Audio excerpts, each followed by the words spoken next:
আচ্ছা দাদা, আপনাকে দুটো কথা প্রশ্ন করছি যে মিঠাপুর বিধানসভা 157 নম্বর এসব প্রার্থী হয়েছে, ওদের নিয়ে কি চিন্তা ভাবনা আছে আপনাদের?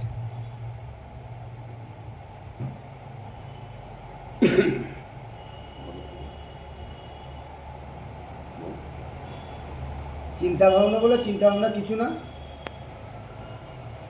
তৃণমূল কংগ্রেস যে প্রার্থী দাঁড়িয়েছে আমাদের হাজি আব্দুল খালেক মোল্লা, বর্তমানে তিনি এমএলএ ছিল, দুবার টিএমসি, একবার কংগ্রেসের। এটা নিয়ে চতুর্থবার নিশ্চিন্তে জিতে যাচ্ছে। ম্যাক্সিমাম 1 লাখ ভোটেই জিতবে, এতে নিঃসন্দেহ।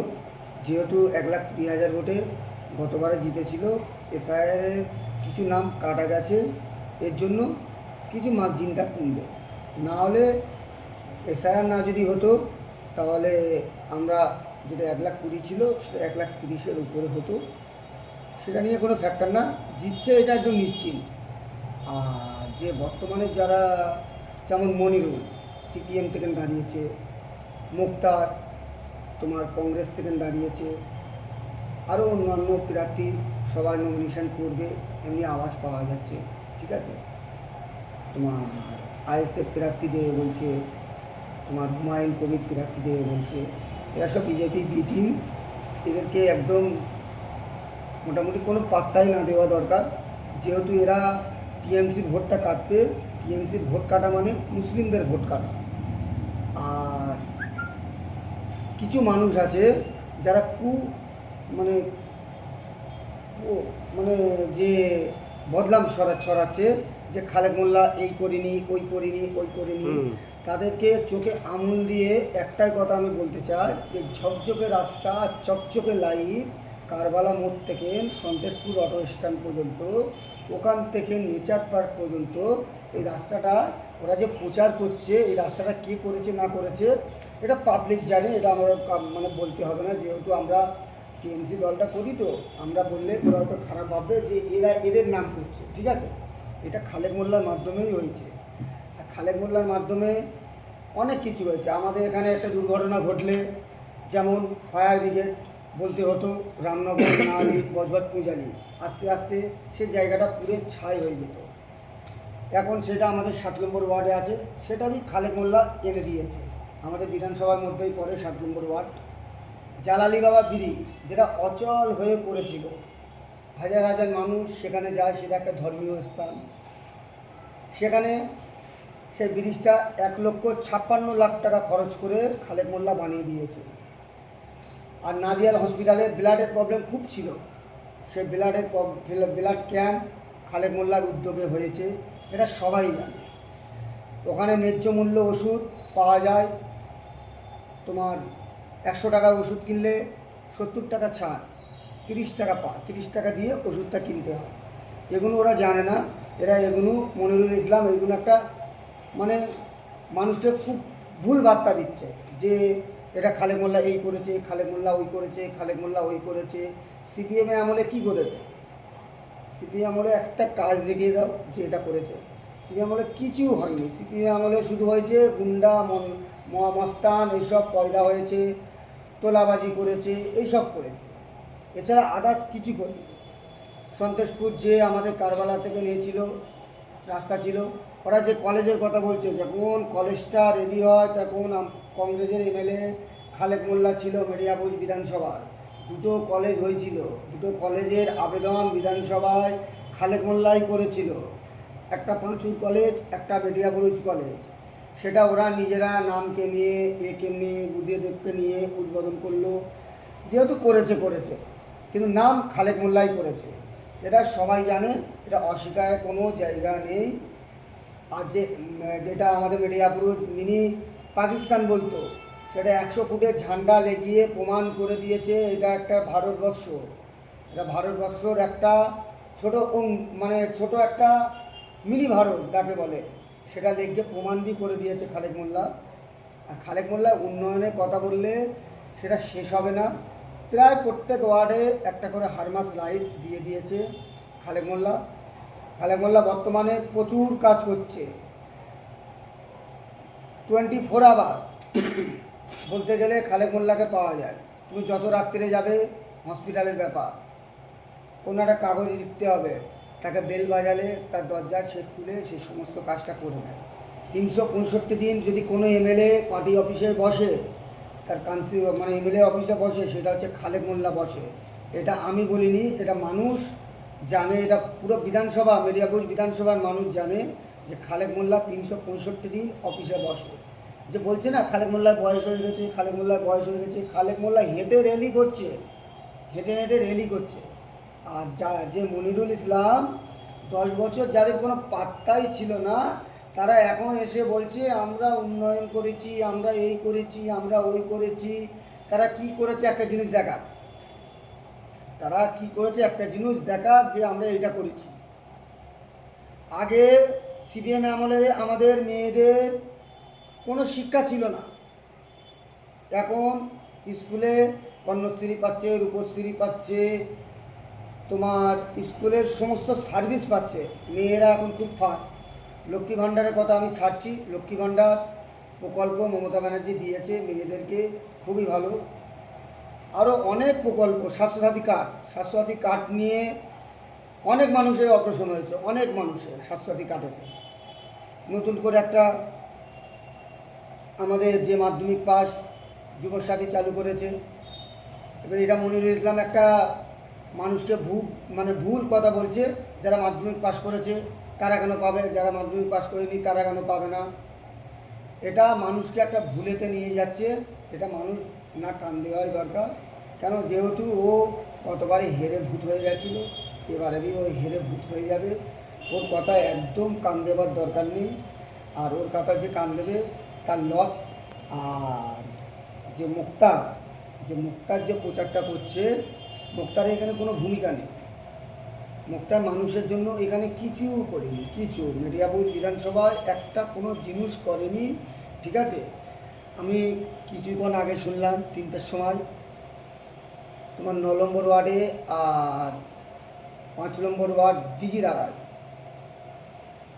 কিছু 10-15টা ছেলেকে নিয়ে আমাদের মানে কাউন্সিলর কংগ্রেসের কামা, সে ঢুকে কিছু মস্তানি করছিল। আমাদের দল তো মস্তানি শেখায়নি, আমরা বদলা নয়, আমাদের বদল চাই। যেহেতু আমাদের দিদি, আমাদের যুবরাজ অভিষেক ব্যানার্জি বলেছে, মানে বদলা নয়, বদল চাই। আমরা বদলের দিকে আছি, আমরা উন্নয়নের দিকে আছি, যেটা মানুষের পরিষেবা পাবে সেটা। আর যে এসআইআর চলছে, এসআইআর নিয়ে কোনো দল, কংগ্রেস বলো, সিপিএম বলো, আইএসএফ বলো, হুমায়ুন কবির বলো, কোনো দল এরা এসআইআর নিয়ে কোনো কথা বলছে না। আমাদের টিএমসির কাউন্সিলর বলো, সমস্ত কর্মী এটা নিয়ে প্রত্যেক ওয়ার্ডে একটা করে ক্যাম্প বসিয়েছে, যতটুকু মানুষকে পরিষেবা দেওয়ার সেটা দিচ্ছে। অলরেডি আমি এখন 11:30 বাজে, আমাদের 5 নম্বর ওয়ার্ডের কাউন্সিলর অফিসে গেলে বুঝতে পেরে যাবে যে 5টা মানুষ কম্পিউটার নিয়ে বসে আছে মানুষকে পরিষেবা দেবে বলে, যাতে এইসব নামগুলো না যেন কাটা যায়। এরা কেন বলছে না যে BJP B team, Congress, CPM, ISF এরা কেন বলছে না এসআইআর নিয়ে? নিশ্চয়ই এরা বিজেপির বি টিম হয়ে বিজেপির কাছে মোটা অঙ্কের একটা টাকা নিয়ে এই প্রচারটা করছে। এই বলে আমরা বক্তব্য শেষ করছি। আপনি কিছু বলুন। আমাদের সামনে দুটো কথা বলবে আমাদের সমাজসেবী বকুলদা, কারবালা উন্নয়ন কমিটির সেক্রেটারি, কারবালা উন্নয়ন কমিটির সেক্রেটারি 2-4টে কথা বলবে। বলুন দাদা আপনি। আসসালামু আলাইকুম। প্রশ্ন হচ্ছে যে এখানে আমাদের মেদিয়াপুর বিধানসভায় যে প্রার্থী হয়েছে সেই ব্যাপারে কিছু আমার কাছে জানতে চাচ্ছে। তার আগে বলে দিই, আমাদের দেশ ভারতবর্ষ কীরকম পরিস্থিতি দিয়ে যাচ্ছে আমরা কিন্তু সকলেই জানি। তার উপরে বাংলার উপরে যে একটা চক্রান্ত চলছে, বাঙালিদের শেষ করার চক্রান্ত চলছে, বাংলার মানুষকে, বাংলার ঐতিহ্যকে একটা কীভাবে ক্ষতি হয়, কীভাবে বাংলাকে বঞ্চিত করা যায়, বাঙালিদের শেষ করে দেওয়া যায়, তার একটা চক্রান্ত কিন্তু বিজেপি চালাচ্ছে। আমরা তাতে দেখছি যে আমাদের মধ্যে হিন্দু মুসলিমের যে ভাই ভাই সম্পর্ক, যে ভাই ভাই সম্পর্কটা নষ্ট করছে। কি বলছে বিজেপি, যে হিন্দুরা খাতরে মেয়ে। মা, এখানে ইংরেজ শাসন চলেছে প্রায় 300-400 বছর। ভুল হচ্ছে, ইংরেজ শাসন চলেছে 200 বছর। মুঘল সাম্রাজ্য ওরা এখানে রাজত্ব করেছে প্রায় 300-400 বছর। সেখানে কখনো কিন্তু হিন্দুদের ক্ষতি হয়নি।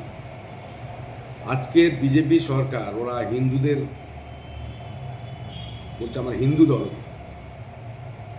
ওদের প্রধানমন্ত্রী, ওদের রাষ্ট্রপতি, ওদের হোম মিনিস্টার থেকে আরম্ভ করে ওদের যত দলীয় কার্যালয় সকলে আছে,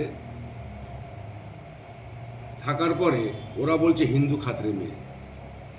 ভাই, আমরা সকলে ভারতবাসী, হিন্দু মুসলিম ভাই সকলে বুঝতে পেরেছি আসলে ওরা ওদের স্বার্থসিদ্ধির জন্যে, কোনো হিন্দুদের ভালোর জন্যে না, মুসলমানদের ভালোর জন্যে না। ওরা ইংরেজদের সঙ্গে দালালি করেছিল, করে দেশের সঙ্গে বেইমানি করেছিল। আজকের ওরা দেশের শাসনে এসে আমাদের হিন্দু মুসলিমের মধ্যে বিভেদ তৈরি করতে চাচ্ছে। তার একটা উদাহরণ দেখে নিলেন, এই এসআইআর চলছে। এসআইআর মাধ্যমে কিন্তু কোনো মুসলিমদের খালি কিন্তু নাম বাদ যাচ্ছে না, আমার হিন্দু ভাইদেরও নাম বাদ যাচ্ছে। সকলের, বাংলা, হিন্দুস্তানি, হিন্দু, মুসলিম সকলের বাদ দিচ্ছে। কারণ ওরা এখানে বাংলাকে দখল করতে চায়, বাংলাকে, বাঙালিদের শেষ করতে চায়, খতম করতে চায়। ওরা তো বাংলার ঐতিহ্যকে নষ্ট করতে চাচ্ছে। সেই কারণে আমাদের বাংলায় এসে নানা রকমভাবে উস্কানিমূলক বক্তব্য কিছু গুন্ডাদের লাগিয়ে দিয়ে, বিজেপি দেখেছেন তো, বিজেপির মিটিংয়ে কারা যাচ্ছে, যারা মদ খোর, চোর, চিটিংবাজ, দালাল, এদেরকে নিয়ে ওরা রাজনীতি করছে। আর ওরা আমাদের হিন্দু মুসলিম ভাইয়ের মধ্যে দ্বন্দ্ব তৈরি করতে চাচ্ছে। তার উদাহরণ দেখুন, ওই এসআইআরতে হিন্দু মুসলিম সকলের কিন্তু নাম বাদ যাচ্ছে। ওরা বাংলাকে দখল করার চেষ্টা করছে। আজকের আমাদের বাংলার অগ্নিকন্যা মমতা ব্যানার্জি, আমাদের নয়নের মণি, আমাদের যুবরাজ, আমাদের ডায়মন্ড হারবার কেন্দ্রের সাংসদ অভিষেক ব্যানার্জি, এরা বাংলাকে, বাংলার ঐতিহ্যকে রক্ষা করার জন্য লড়াই করছে। সেখানে হিন্দু মুসলিম সকলকে নিয়ে এগিয়ে যাচ্ছে, বাংলার জন্য লড়াই করছে। এটা আমরা সকলে জানি। বিজেপির যে কার্যকলাপ, বিজেপি কখনো কারোর হয়নি, দেশের হয়নি, আর আমাদের কখনো হবে না। কারণ ইংরেজদের সঙ্গে যখন যারা চামচাগিরি করে, দালালি করে, বেইমানি করে ওদের সাথে মিলে গিয়েছিল, আজকের ওরা শাসনে এসে আমাদের উপরে ওদের নিজেদের সিংহাসনকে বজায় রাখার জন্য আমাদের হিন্দু মুসলমানের মধ্যে দাঙ্গা লড়িয়ে দিতে চাচ্ছে। এতদিন পর্যন্ত হিন্দুদের কোনো ক্ষতি হলো না, এখন ক্ষতি হচ্ছে। ওদের ভাঙতাই যাওয়া যাবে না। আজকের আমাদের দেশকে, আমাদের বাংলাকে লড়াই করতে গেলে আমাদের নেত্রী মমতা বন্দ্যোপাধ্যায়, আমাদের যুবরাজ অভিষেক ব্যানার্জির হাত মজবুত করতে হবে। সেই জন্য আমাদের যে দলীয় প্রার্থী দিয়েছে হাজি আব্দুল খালেক মোল্লাকে, ওনাকে বিপুল ভোটে জয়যুক্ত করতে হবে। কারণ আমাদের নেত্রী মমতা বন্দ্যোপাধ্যায়, আমাদের সাংসদ অভিষেক ব্যানার্জি যেইভাবে আমাদের জন্য লড়াই করছে, আমরাও দেখিয়ে দেবো আপনারা যেন দেশের জন্য, বাংলার জন্য লড়াই করছেন। আমরা মেটিয়াপুরের মানুষ আপনার সঙ্গে আছি, আপনাদের সঙ্গে লড়াই যুক্ত আছি। সেই কারণে আমরা হাজি আব্দুল খালেক মোল্লাকে আমরা আমাদের মূল্যবান গণতান্ত্রিক পদ্ধতিতে ভোট দিয়ে, গণতান্ত্রিক পদ্ধতিতে হাজি আব্দুল খালেক মোল্লাকে বিপুল ভোটে জয়যুক্ত করার চেষ্টা করব। তারপরে আমি বলতে চাই, আজকে অনেকে অনেক কিছু বলছে, কিছু সিপিএমের দালাল আছে, কিছু কংগ্রেসের দালাল আছে, তার অনেক রকম ভুল ভ্রান্তি মানুষকে বুঝিয়ে দিতে চাচ্ছে। আমাদের জানতে হবে ভাই, আজকে তৃণমূল সরকার কিন্তু আমরা দেখতে পাচ্ছি কিভাবে কি কাজ করছে। কিন্তু এর আগে 34 বছর যারা সিপিএম কাজ করেছিল, সিপিএমরা রাজত্ব কায়েম করেছিল, রাজত্ব চালিয়েছিল, সেই সময় কি হয়েছিল? সেই সময় আমাদের ছোটবেলায় আমরা দেখেছি, আমাদের এলাকার ইয়াং জেনারেশনের হাতে বোম পিস্তল তুলে দিয়েছিল। কোনো চাকরির কথা ছিল না, গুন্ডা রাজ কায়েম করেছিল, এখানে বোম পড়ছে, সেখানে বোম পড়ছে। আজকের আমাদের তৃণমূল দলের সরকার, মা মাটি মানে সরকার এসে যাওয়ার পরে কেউ বলতে পারবে একটা চকলেট বোম ফাটাতে গেলেও ভয় পায়। কারণ জানে এখানে আমাদের দল আছে, এখানে কোনো অশান্তি কাজ করলেও আমাদের এখানে কৈফিয়ত দিতে হবে। আমাদের নেতারা আছে, আর সিপিএমেরা বলে যাচ্ছে এই করেছে, কী করেছে ওরা 34 বছরে। আমাদের যে বিধায়ক এখন ছিলেন হাজী আব্দুল খালেক মোল্লা, আবার দলীয় প্রার্থী হয়েছেন, উনি কি কাজ করেন? নাদিয়ার সুপার স্পেশালিস্ট হসপিটাল, সিপিএম আমলে ওখানে কুকুর থাকতো না, কুকুর ঘুরে বেড়াতো সকল। এখানে ওইটা করেছে আপনাদের এই ফায়ার ব্রিগেড করেছে। মেটিয়াবুজ গার্লস হাই স্কুলের যেখানে মাধ্যমিক পর্যন্ত ছিল, তার আগে আমাদের ফয়লাজি মোল্লা নামে যে এমএলএ ছিল, উনি ওই স্কুলটা করেছিলেন। তারপরে উনি চলে যাওয়ার পরে আমাদের হাজী আব্দুল খালেক মোল্লা এসে আবার তাকে ডেভেলপ করলো। উচ্চ মাধ্যমিক আমরা বললাম উচ্চ মাধ্যমিক করার জন্য, কারণ এখানে আমাদের 139 নম্বর ওয়ার্ডে কোনো উচ্চ মাধ্যমিক ছিল না। সেখানে আমাদের কাউন্সিলররা আমাদের বিধায়ক হাজী আব্দুল খালেক মোল্লা থেকে বলার সঙ্গে সঙ্গে এখানে উচ্চ মাধ্যমিক হয়ে গেল। আমার ভাই কাইজার বললো এখানে কলেজ করেছে। আমরা জানি ওই কী কাজ করেনি। দর্জি সমাজে যখনই কোনো বিপদ এসছে, এক্সাইজ ডিউটি থেকে শুরু করে ভ্যাট নিয়ে যখনই কোনো আন্দোলন হয়েছে, আমাদের দর্জি দরদি নেতা হাজী আব্দুল খালেক মোল্লা সবসময় আমাদের পাশে, আমাদের সাথে, আমাদের কাছে ছিল। আমরা নিজেরা দেখেছি, যখনই কোনো দরকার পড়েছে ফোন করার সঙ্গে সঙ্গে 5 মিনিটে আমাদের এখানে চলে এসছে। রাত 1টা 2টো যখন দরকার পড়েছে গিয়েছি, দরজায় কড়া নেড়েছি, হাজী আব্দুল খালেক মোল্লা দরজা খুলে বার হয়েছে। আমি এই সোশ্যাল মিডিয়ার মাধ্যমে বলতে চাই, আমরা এখানকার মেটিয়াবুরুজের মানুষ, যখনই যার দরকার পড়েছে হাজী আব্দুল খালেক মোল্লার ওখানে গিয়েছে। উনি এসি রুমে থাকে না, এসি রুমে থেকে রাজনীতি করে না। আমরা যখনই গিয়েছি কোনো অ্যাপয়েন্টমেন্ট ছাড়া ওনার কাছে গিয়ে আমাদের যা কাজ বলেছে উনি কিন্তু করে দিয়েছে। উনি কোনো দল দেখে না, কোনো জাত দেখে না, কোনো ধর্ম দেখে না, কে বাংলা দেখে না, হিন্দুস্তানি দেখে না। যে গিয়ে রিক্সাওয়ালা, ঠেলাওয়ালা, জাম আদমি যারা গিয়েছে সকলের কাজ করেছে। আমি গর্ব করে বলতে পারি। এই সোশ্যাল মিডিয়ার মাধ্যমে আমি বার্তা দিতে যাচ্ছি আপনাদের। আপনারা যারা আছেন, আপনারা জানেন খালেক মোল্লাকে যখন যেখানে প্রয়োজন পড়েছে তখনই আমরা পেয়েছি, তখনই তার মাধ্যমে আমরা কাজ করেছি। দর্জি সমাজের নয়নের মণি বললে চলে। যখনই কোনো অসুবিধা হয়েছে তখনই আমাদের পাশে দাঁড়িয়েছে। আজকে আমি জামিরউদ্দিন মোল্লা বকুল হয়তো বলছি, আপনারা যারা শুনছেন তারা জানেন হাজী আব্দুল খালেক মোল্লা মহাশয়ের পরিচয় কী। আজকের সিপিএম প্রাপ্তি হয়ে অনেক বড় বড় কথা বলে যাচ্ছে, এই করেছে সেই করেছে। 34 বছরে কী করেছে? আমাদের ইয়াং ছেলেদের থেকে নষ্ট করে দিয়েছে। এখানে শিক্ষা, স্বাস্থ্য থেকে আমাদের ব্যবসা কিরম কী হবে কোনো উন্নয়ন ছিল না।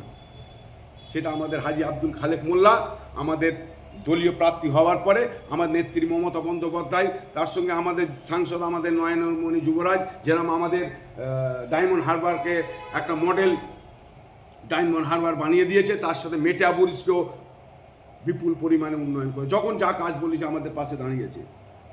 তারাই প্রার্থী করে দিয়েছে আমাদের হাজী আব্দুল খালেক মোল্লাকে। আরেকটা প্রার্থী দাঁড়িয়েছে কংগ্রেসের, সকলেই জানে তিনি কি কাজ করে, কি করেছে না করেছে সকলেই মেটিয়াবুরুজের মানুষ জানে। আমাদের হাজী আব্দুল খালেক মোল্লা কাউকে একটুবার এরকম চিমটি কেটেছে কেউ বলতে পারবে? দর্জি ভাষায় আমরা বলি চিমটি কেটেছে কেউ। হাজী আব্দুল খালেক মোল্লা কখনো কিন্তু চিমটি কাটেনি। আর কংগ্রেসের কথা বলছে, তার নাম বলাই আমার মনে লাগছে, নাম বলার দরকার নেই। তারা কি কাজ করতো, কি কাজ করে আজকে দলে প্রার্থী হয়েছে, তাদের কথা তো বলছে না। আজকে তারা সন্ত্রাসী করেছে, কি করেছে সকল মানুষ জবাব দেবে, আমার বলার দরকার নেই। আজকে সে প্রার্থী হয়ে এসে বলছে আমাকে ভোট দাও।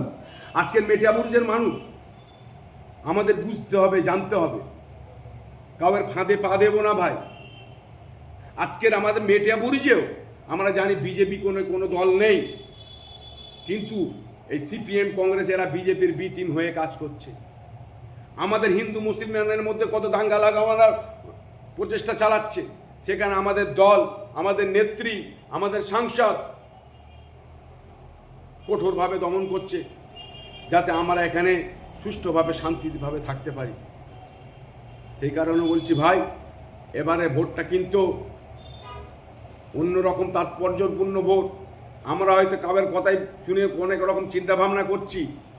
আজকের আমাদের বাংলাকে বাঁচাতে গেলে, হিন্দু মুসলিমের সম্প্রীতিকে বাঁচাতে গেলে, এশিয়ার থেকে বাঁচতে গেলে, যারা আমাদের বার করে দেবে, আমাদের বাপ 14 পুরুষ যারা ইংরেজদের সঙ্গে লড়াই করেছে, দেশের জন্য লড়াই করেছে তাদের বলছে নাগরিক না, আর যারা ইংরেজদের সঙ্গে দালালি করেছে তারা দেশের নাগরিক?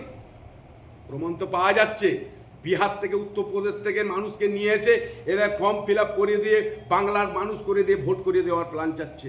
সেই কারণে সকলকে হাত জোড় করে বলছি, ভাই কোনো ওইসব সিপিএম কংগ্রেস এদের দলের চক্রান্তে পা দেবেন না। এরা কখনের কাওয়ার হয়নি, এরা গর্ব করত আমরা একটা কলা গাছকে দাঁড় করিয়ে দিলেও আমরা জিতে যাব। আজকে তাদের অহংকার তকব্বরি কোথায়? তারা আমাদের ছেলেদের হাতে খালি বোম পিস্তল তুলিয়ে দিয়েছে। কোনো চাকরির কথা ছিল না, রুজি রোজগারের কথা ছিল না, উন্নয়নের কথা ছিল না। আমাদের দল মা মাটি মানুষ সরকারের দল, আমাদের নেত্রী মমতা বন্দ্যোপাধ্যায়, আমাদের সাংসদ অভিষেক ব্যানার্জি যেভাবে বাংলার উন্নয়ন করছে, উন্নয়নের বন্যা বইয়ে দিয়ে যাচ্ছে, আমি তো বলবো ভারতবর্ষ এখান থেকে শিক্ষা নেবে। ভারতবর্ষ আরও অনেক রাজ্য আছে ডবল ইঞ্জিন সরকার, সেখানে গিয়ে দেখুন সেখানে কি পরিস্থিতিতে আছে, আমরা কি পরিস্থিতিতে আছি। আজকে তারা পরিকল্পনা করে ভাঁওতা দিয়ে, আরে তৃণমূল সরকার তো এই 15 বছর এসছে, এর আগে 34 বছরে কি হয়েছে, কংগ্রেস কি করে গেছে সেইগুলো আমরা জানি না। আজকের আমাদের মধ্যে বোকা বানিয়ে দিয়ে এই মানে এ ভালো না সে ভালো না, ভালো না হলে আমাদেরকে বলতে পারবে? হাজি আব্দুল খালেক মোল্লা কাউয়ের সঙ্গে কোনো চিল্লে পর্যন্ত আওয়াজ করে কথা বলেছে? আমরা দাঁত থাকতে দাঁতের মর্যাদা রাখতে পারি না। আজকের আমাদের দল যে প্রার্থী করেছে, এই প্রার্থী সম্বন্ধে কেউ কোনো খারাপ কখনো বলতে পারবে না। বোম পিস্তল নিয়ে ঘুরেছে, কেউ বলতে পারবে না ইয়াং জেনারেশনকে গুন্ডামি গাদ্দি করতে বলেছে।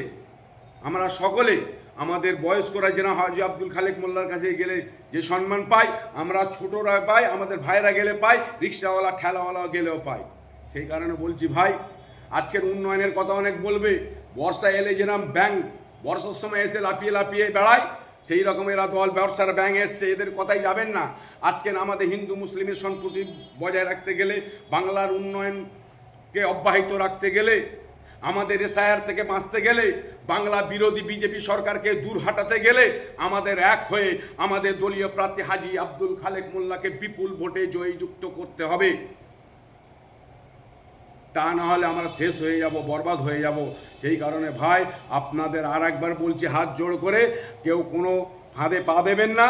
আমাদের নেত্রী 294টা সিটে যে প্রার্থী দিয়েছেন, আপনারা জেনে রাখুন, সকল বিধানসভার প্রার্থী আমাদের নেত্রী মমতা বন্দ্যোপাধ্যায়, তার প্রধান সৈনিক সেনাপতি আমাদের নয়নের মণি অভিষেক ব্যানার্জি, আমাদের দল তৃণমূল কংগ্রেসের দল, মা মাটি মানুষের দল, যাকে প্রার্থী করেছে, আমরা সকলে মিলে তাকে বিপুল পরিমাণ ভোটে দিয়ে জয়যুক্ত করি। কারণ আমাদের নেত্রী যেভাবে বাংলার জন্য লড়ছে, আমাদের সাংসদ অভিষেক ব্যানার্জি আমাদের জন্যে যেভাবে লড়ছে, হিন্দু মুসলিম সম্প্রীতি রক্ষা করার জন্য, দেশের উন্নয়ন, বাংলার উন্নয়নের জন্য তাদের হাত মজবুত করতে গেলে আমাদের প্রার্থী হাজি আব্দুল খালেক মোল্লাকে বিপুল ভোটে জয়যুক্ত করে দিয়ে আমরা বলবো, দিদি আমাদের নয়নের মণি অভিষেক ব্যানার্জিকে বলবো, দাদা আপনারা যেইভাবে আমাদের সঙ্গে আমাদের জন্য লড়াই করছেন, আমরা আমাদের প্রার্থীকে বিপুল ভোটে জয়যুক্ত করে আপনাদের দেখিয়ে দিলাম আপনাদের সঙ্গে আমরা আছি। কারণ আমরা হিন্দু মুসলিম এক, আমরা উন্নয়ন চাই, আমরা বাঙালি, আমরা হিন্দিভাষী, আমরা হিন্দু মুসলিম সকলে এক থাকবো বাংলা উন্নয়নের জন্য, বাংলার এগিয়ে নিয়ে যাওয়ার জন্য, বাংলা চক্রান্তকারী বিজেপি সরকারকে বিতাড়িত করার জন্য আপনারা যেরকম লড়ছেন আমরা আছি। সেই কারণে আমরা সকলে মিলে আমাদের প্রার্থীকে বিপুল ভোটে জয়যুক্ত করিয়ে আমরা দেখিয়ে দেবো, হ্যাঁ মেটিয়া বুরুজের মানুষ, আমরা কোনো ফাঁদে পা দেব না। আমাদের দলের জন্যে, আমাদের বাংলার জন্যে, দেশের জন্যে আমরা এই প্রার্থীকে ভোট দেব। এই বলে আমার বক্তব্য শেষ করলাম।